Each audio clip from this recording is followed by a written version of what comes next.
Okay, knowing now में जो I think एक बात साफ निकल के आती है कि हम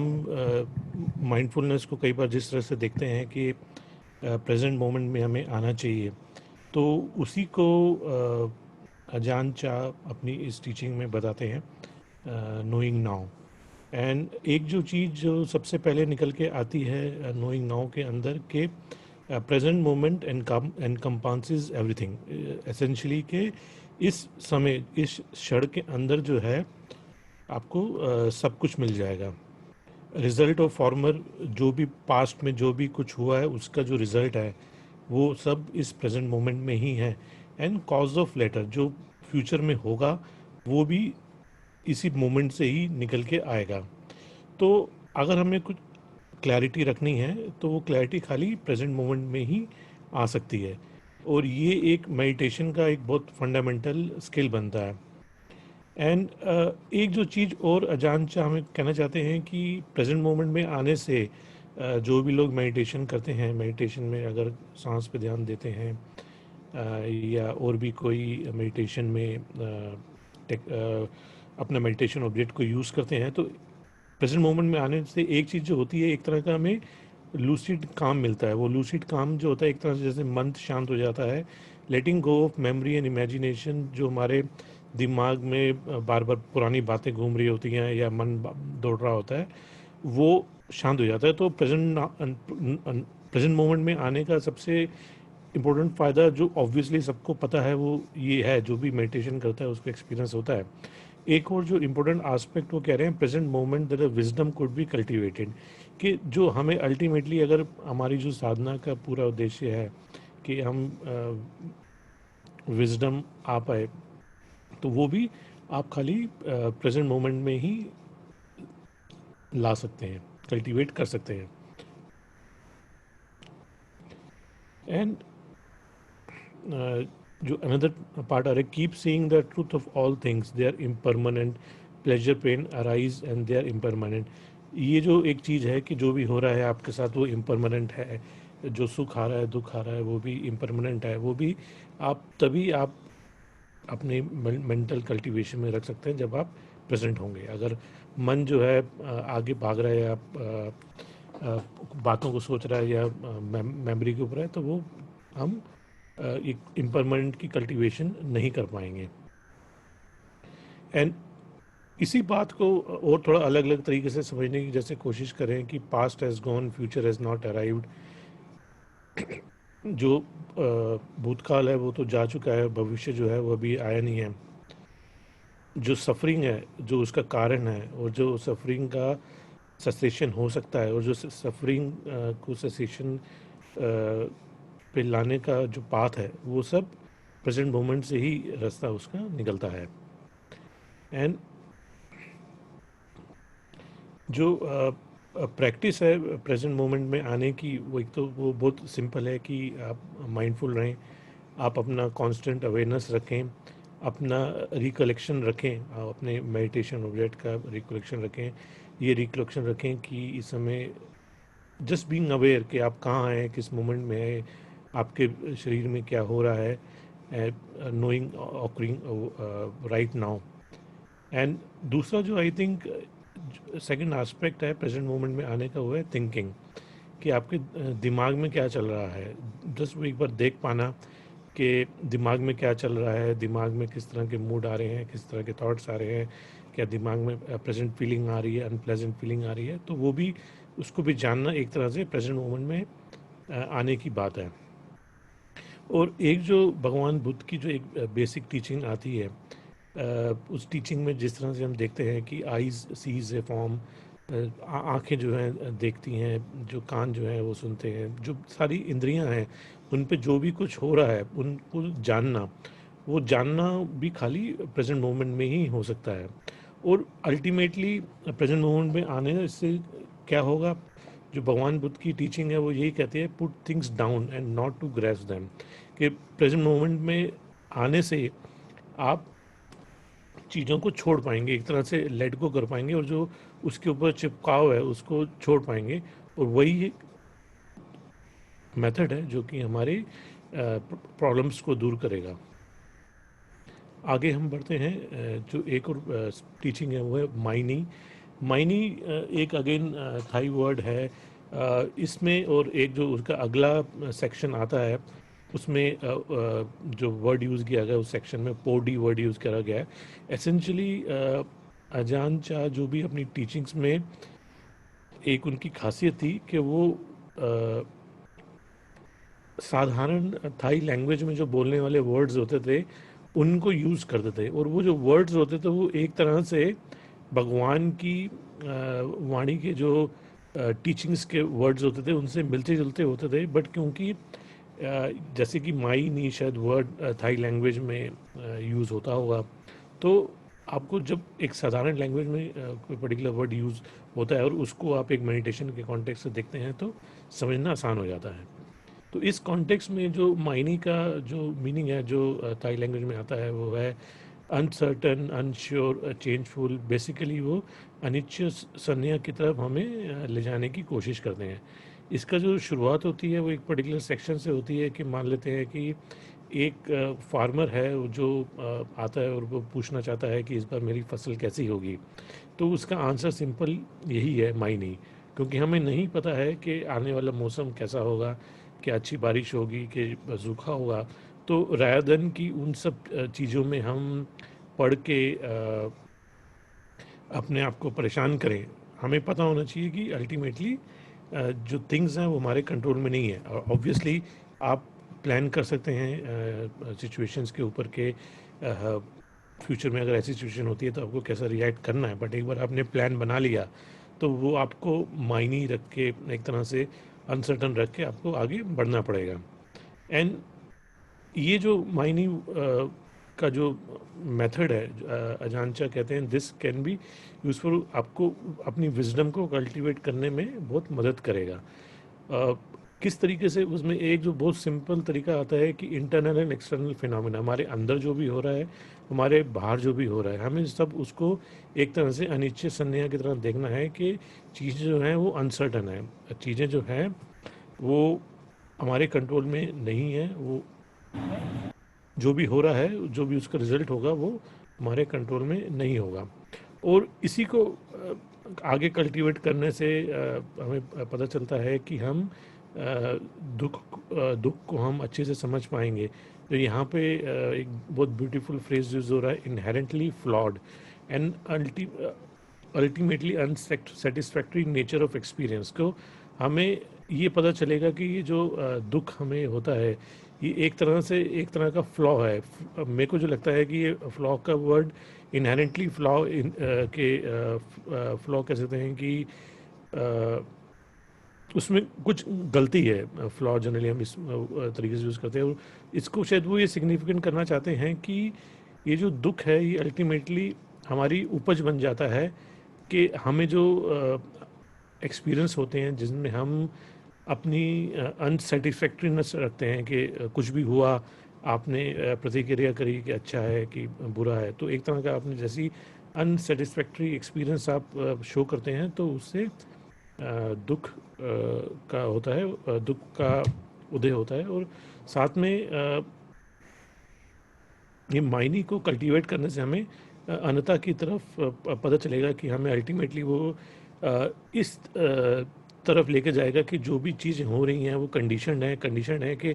जो एक चीज़ जो है वो दूसरी आने वाली चीज़ का कारण बनती है, और आने वाली चीज़ उसके अगली चीज़ का कारण बनती है। और सारा सेल्फलेस है इन द सेंस के ये सीक्वेंस जो है अपने आप चले जा रही है बिना रुके। एंड इसको गहराई से हमें समझना पड़ेगा कि किस तरीके से जो हम ये कह रहे हैं कि मायने है, जो चीज़ें हैं जो अनसर्टन है, वो अनिश्चित संज्ञा की तरफ ले जा रही हैं, हमें दुख को समझने में और अनता को समझने में ले जा रही हैं। आई थिंक एक जो उसका सिंपल तरीका ये है कि हमारा जो कई बार रिज़ल्ट होता है कि हम चाहते हैं कि चीज़ें हमारे तरीके से ही हों। हम चाहते हैं कि हमारे साथ हमेशा अच्छा हो, हमारे साथ जो हमारा मन कह रहा है बस हमारा वही हो। और हम सबको अपने उदाहरणों से जब पता है कि जब चीज़ें हमारे कंट्रोल में नहीं होती तो फिर एक तरह से जो अंदर से हमें रिवोल्ट होता है, गुस्सा आता है, एंगर आता है, वो यही आ रहा है कि हम वो अनसर्टेनिटी को एक्सेप्ट नहीं कर पा, अनिश्चित संज्ञा को हम एक्सेप्ट नहीं कर पा रहे हैं। तो उसी चीज़ों को जोड़ते हुए वो कह रहे हैं कि यही एक रास्ता है जो आपको विपश्यना की तरफ ले जाता है। और इसमें जो विपश्यना का जो मतलब लिया गया है कि ये समझ पाना कि 3 कैरेक्टरिस्टिक्स ऑफ एग्जिस्टेंस, ये अनिश्चित, दुख और अनता को समझना और अपने अंदर एक इंसाइट और विजडम लेके आना, और इसी से ही जो सारे दुख हैं वो ख़त्म होंगे। और इसमें जो दूसरे तरीके से वो समझाने की कोशिश कर रहे हैं कि अनअवेकन बींग्स हैं जो बेसिकली इस गहराई को नहीं समझ पाते, उनके लिए हर चीज़ जो होती है वो एक तरह से सॉलिड हो जाती है। एंड सॉलिड से एक तरह से आपको समझना पड़ेगा कि मान लेते हैं कि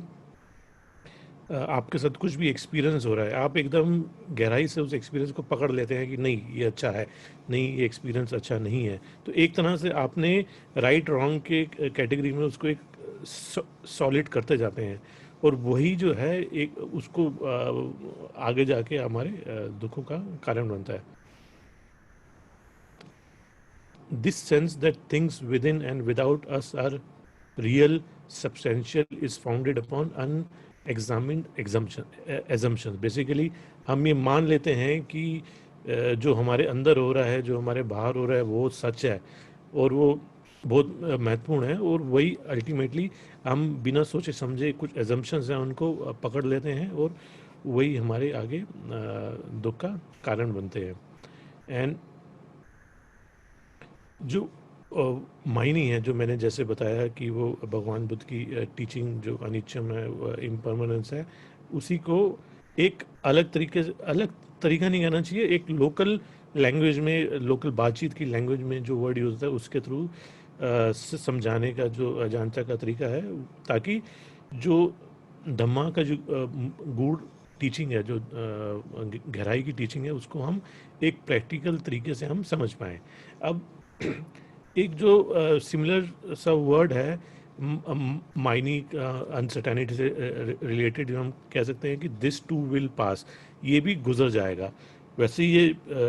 शब्द बहुत सुंदर है और ये सच भी है कि समय गुजर जाएगा, बट इसमें भी अजानचा हमें बताना चाहते हैं कि इसमें भी हमारा एक फ्यूचर का नोशन है, कि हमारे में एक एक्सपेक्टेशन आ जाती है कि आज तो चलो हमारे साथ अच्छा नहीं हो रहा है, बट ये भी गुजर जाएगा। तो देर इज़, हमारे में एक्सपेक्टेशन है कि एक फ्यूचर है जो शायद अच्छा होगा, पर मायनी जो है उससे थोड़ा और हमें गहराई में ले जाता है, और ये एक्सेप्टेंस कराने की कोशिश करता है कि जो है ये, उसमें आप चिपकाव ना रख पाएँ।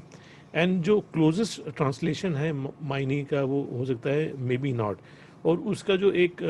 सिंपल तरीका है मे बी नॉट को समझने का, कि जब भी दिमाग जो है किसी भी कंक्लूजन पे आने लगे कि नहीं मेरे साथ अच्छा हो रहा है या मेरे साथ ये बुरा हो रहा है, हमेशा आप ये वर्ड को याद रखें, मे बी नॉट शायद नहीं। इसको अगर मैं हिंदी में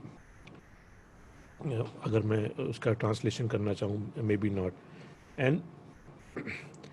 इसको जो जिस तरीके से वो समझा रहे हैं, may be that's now it is, may be that's not how it is it happened, may be that's now what he और शी रियली लाइक। तो बेसिकली हमारे दिमाग में जो भी हम चीज़ को पकड़ना चाहते हैं, उसको एक तरह से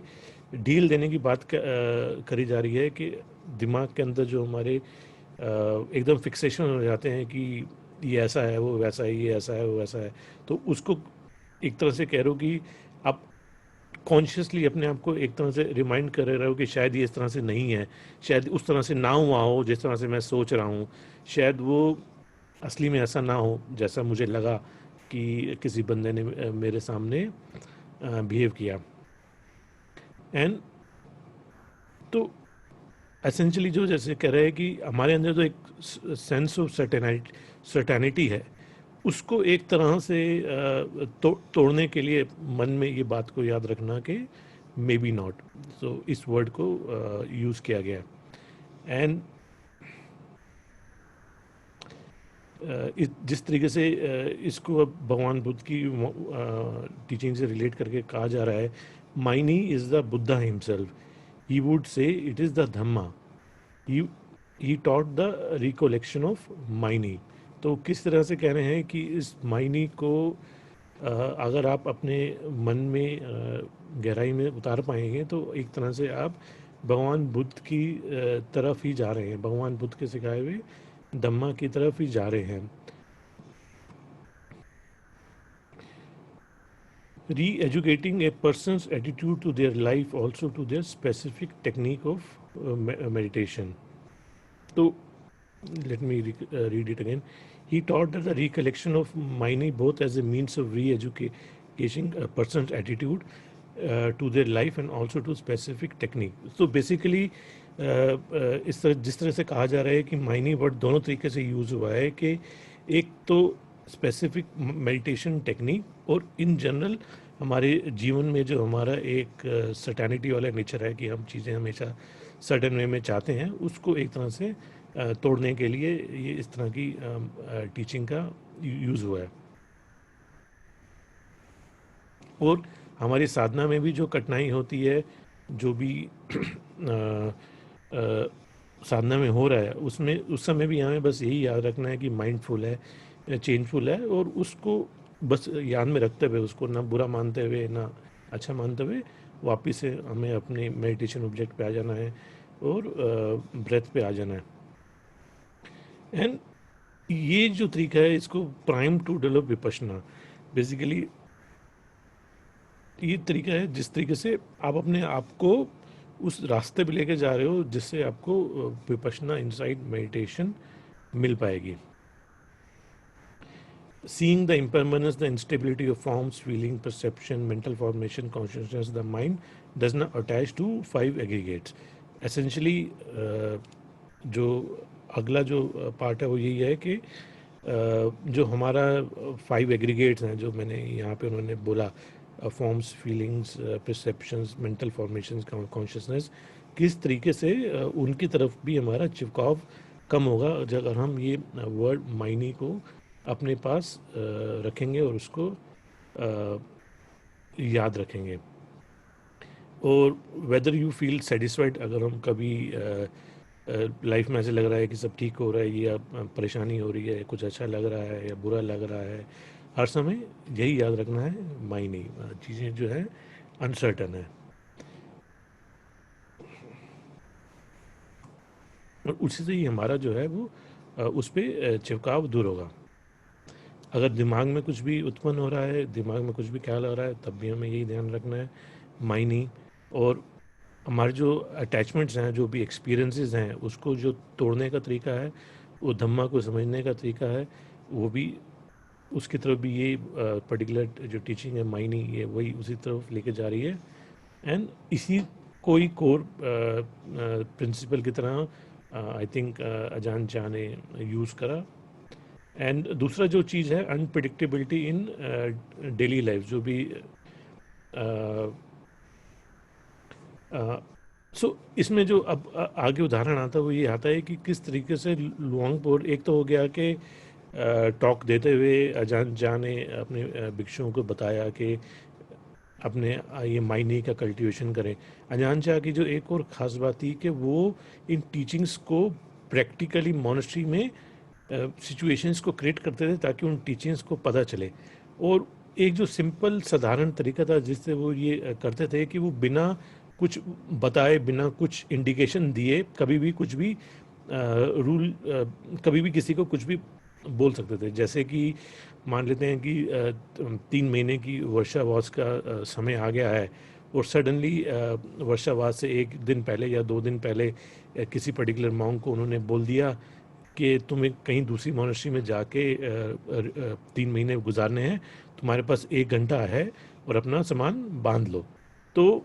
आप देखिए, अगर पहली बार किसी के साथ अगर ऐसा हो कि सडनली उसको बोल दिया जाए कि बस अपना सामान बांध लो, 3 महीने के लिए आप दूसरी मॉनेस्ट्री में, तो एक जो चेंज होता है, जो झटका होता है, वो उससे जो परेशानी होगी उसको आपको अपने आप को अपने अंदर वो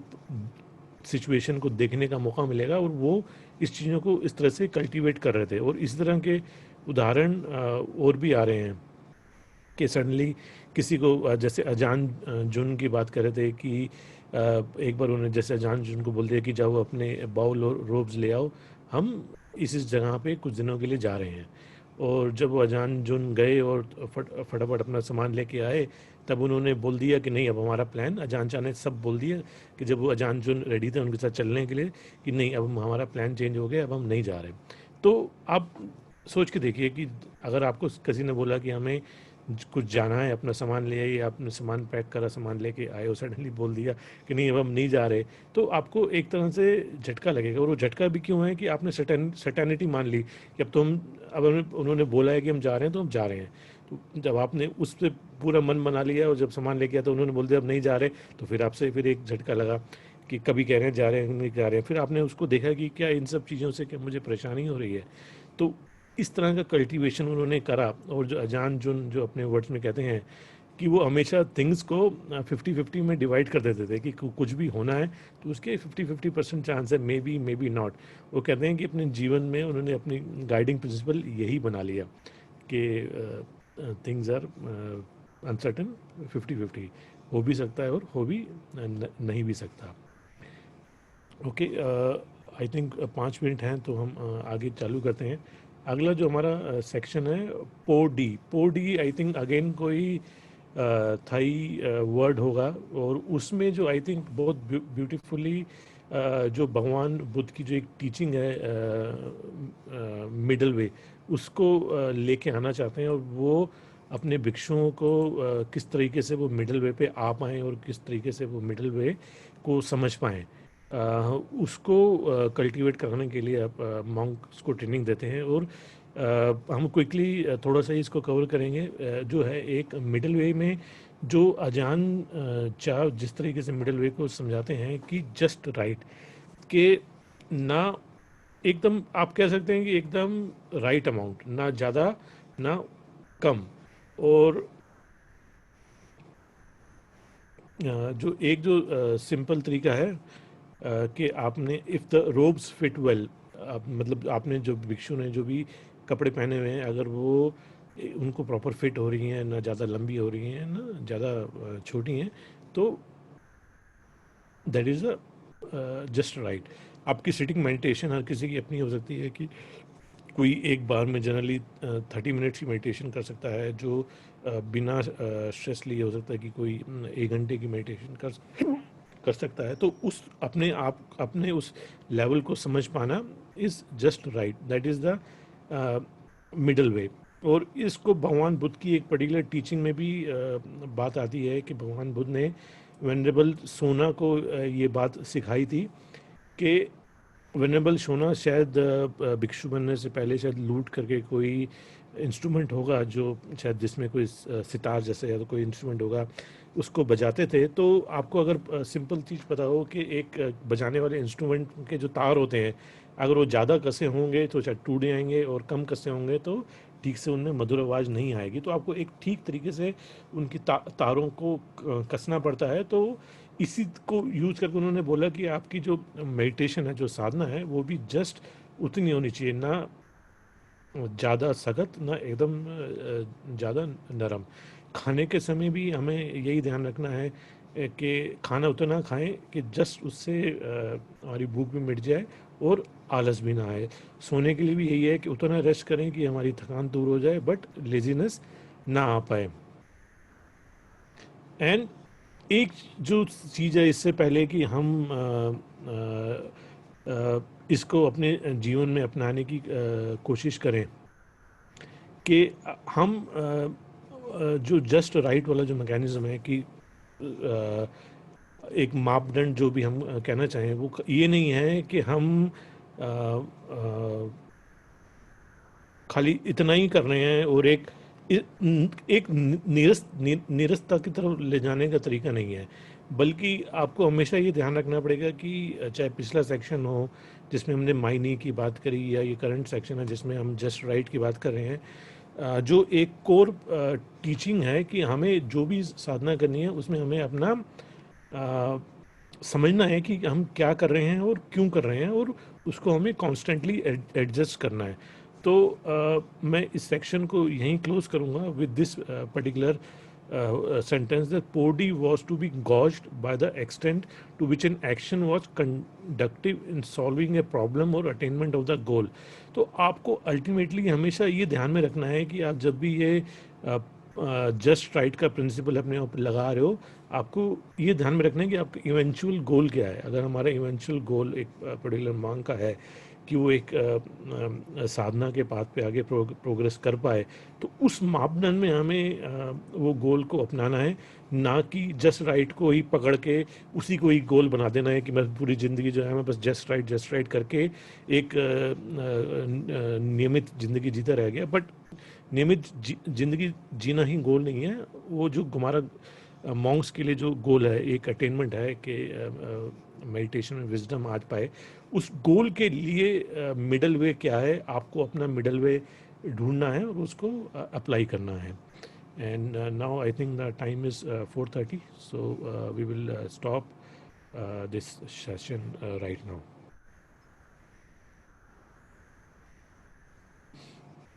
थैंक्स दीपक. जान चाह के साथ हमारी थोड़ी सी थाई वोकैबुलरी भी बढ़ गई है. माई नी and 4D. Hopefully we'll remember these.